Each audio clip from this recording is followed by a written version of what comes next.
The earth was shaking. All around, hysterical villagers tried to run to the shelter, hoping to get away from the crumbling earth. There wouldn't be enough room in the shelters. The west side of the village was burning, leaving more than half of the shelters useless. The earth shook more violently and a lone old man fell to his knees. The villagers kept running, no one stopping to help the old man struggling to his feet. The building around him crumbled and fell. Not a soul seemed to care that the old man would face his death by the rocks falling toward him. A gust of wind, stronger than anything natural, blew above the man's head. He looked up and saw the rocks lying on the ground, several feet from their original destination. He turned and saw a man, clearly a shinobi, running toward him. The man grasped his forearm and tugged him to his feet. The wall on the east side is still clear. Shinobi are keeping it intact. Hurry. The man pushed him slightly in the right direction. The old man turned to thank the stranger for stopping when no one else did, especially since the fire was quickly approaching. It was his first chance to get a good look at his savior. Immediately the old man stiffened. He recognized the blonde hair and blue eyes of his savior. It was the Hokage. With the village crumbling around him, the Hokage had taken the time to help an old man to his feet. As the old man made his way toward the east wall, he knew the village would be okay. How could it not, with a Hokage like that? Running toward the burning building, Naruto was sure Sakura would kill him if she knew what he was doing. She would hit him and call him a baka, saying that he was the Hokage and should act like it. He should be out by the east wall, helping his shinobi keep the wall from crumbling. It was their last defense. But he had to make sure no one was left, so he kept running west. Most of the building had already fallen, any hope of life gone. As he went down the streets closer to the wall, Naruto strained his eyes, trying to pick up the slightest sound of a cry. He was halfway down the third street when he heard it. It wasn't a scream, like he had expected, but quiet sobbing. He looked around, trying to find the source. At the end of the street was a building that was only partially collapsed. There was enough room for one person to be stuck in. Naruto sent a steady stream of water toward the remains. Once the fire was out, Naruto set to work moving the stones. He wasn't as good as Sakura when it came to strength, but he had been practicing with putting his chakra into his muscles. With some effort, the debris cleared away. The sobbing quieted some, and Naruto saw the source. A boy, maybe 10, was curled up on the floor. Leaning down, Naruto picked the boy up. The boy looked at him with light green eyes, red from crying. Hearing a crashing noise, Naruto looked up. Part of the east side had caught fire, meaning his time of searching was up. His village needed him now. Still carrying the boy, Naruto took off toward the east. The boy was still crying, but it was no longer the open sobs Naruto had first heard. Looking around, he saw Iruka running toward him. Hokage-sama. The shinobi have been trying to save the village for 5 hours now. They are nearing their limit. How had a simple comet managed to nearly destroy their village? A few hours earlier, a comet, about 10 feet in size, crashed into the west wall. The comet had been on fire from its fall, and the crash had disturbed the mountain, causing both fire and earthquakes. Unlike an enemy shinobi, nature had no weaknesses. The earthquakes were subsiding, but the shinobi were exhausted from saving as much of the village as possible, leaving the fire to be the real problem. Naruto looked at the mountain that held the faces of the village Hokages. An idea hit him. Iruka-sensei, please take this boy and go back to the wall. Naruto moved the boy into Iruka's arms. What are you thinking? Iruka was apprehensive. He knew better than anyone else that Naruto's plans were usually a little eccentric. I'm thinking the village needs a little rain, Naruto said with a smirk. Iruka nodded, still clearly worried, and hurried toward the wall with the boy in tow. Naruto needed to get to the Hokage mountain quickly. Kyubi, now's where I need you. So now you ask for my chakra. Kit, why not earlier? I need to use my chakra wisely. Using yours leaves me feeling drained afterwards. And now things are different. The village is half destroyed. Everything wouldn't been easier if we hadn't been away from the village when the comet first hit. Naruto has been on his way back from a meeting with Gaara and Suna. when word had reached him through one of his toads that the village was in trouble. He had still been several miles away from the village.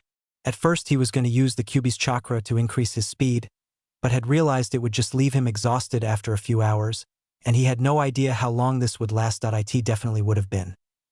Naruto was already on top of the mountain. Looking out, he could see the village in ruins below him.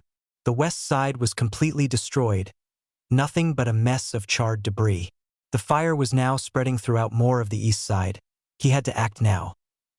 Naruto had only been working on water element for a few weeks now, but with the Kyuubi's help, this would work. Using the Kyuubi's chakra, Naruto made the hand seals. Bird, fish, dog, fish, bear, wolf, bird. Water slowly started to drip from the mountain. Naruto put more chakra into it, causing the water to flow more freely. The Hokage mountain was turning into a waterfall. Naruto realized that in order to keep the water flowing, he had to add more chakra. Naruto smiled when he saw the flames getting doused by water. He could sense where the people were, and made sure to keep the water from flowing in the direction. The fire was nearly out when Naruto first felt his body trembling. His vision became lined with black spots. What's going on? There's a between your chakra and mine, Kit.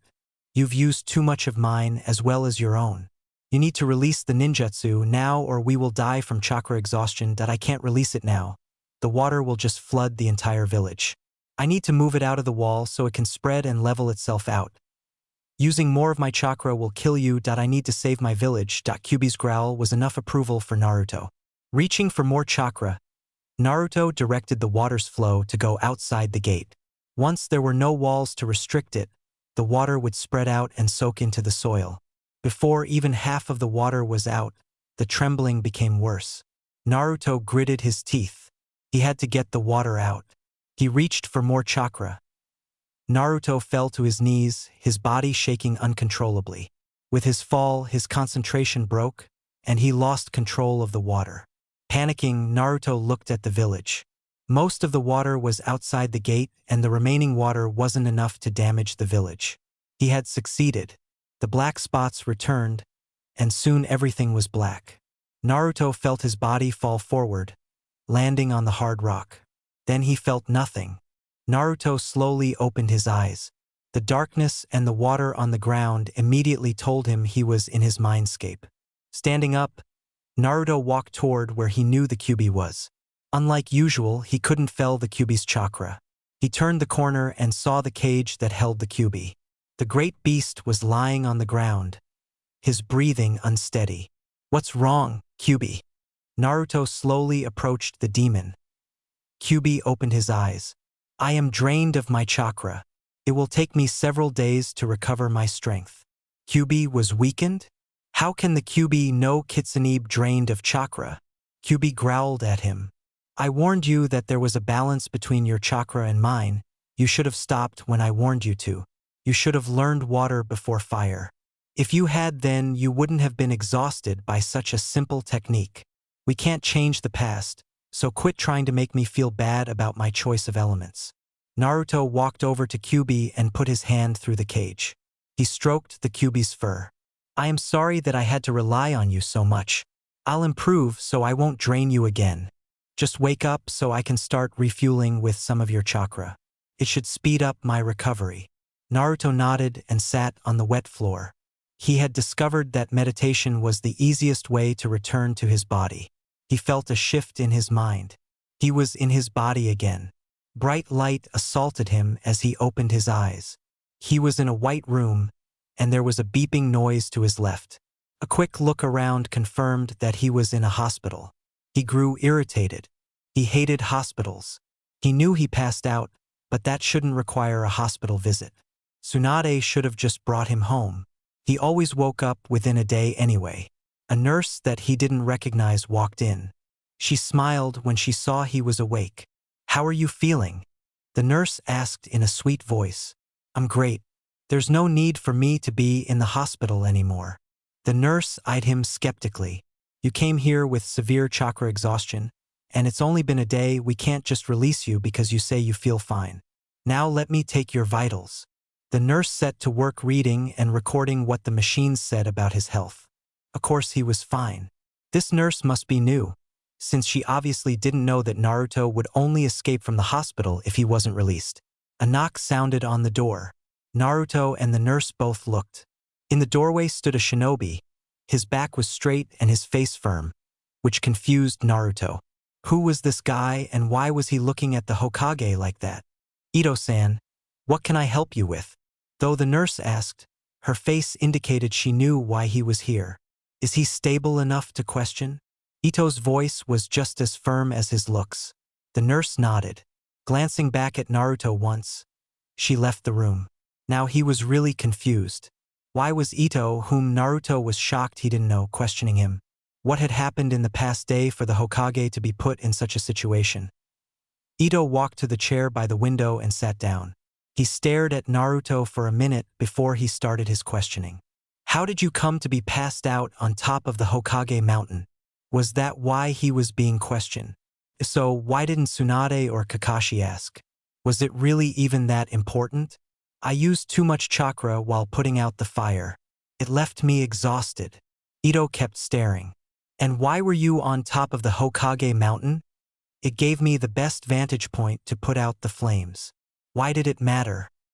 He was the Hokage. He shouldn't have to sit here and be questioned. How did putting out a fire leave you so drained? Now Naruto was frustrated. It wasn't any of the guy's business. He was about to tell Ito that when he recalled what he had been working on with Kakashi. Patience. Taking a deep breath, Naruto answered. I was using a new technique and I didn't understand it properly. It left me more drained than I should have been. Ito looked content with his answer. Standing from his chair, he headed for the door. He was in the doorway when he suddenly turned around. I did have one more question. Naruto waited as Ito studied his appearance once more. What's your name? What?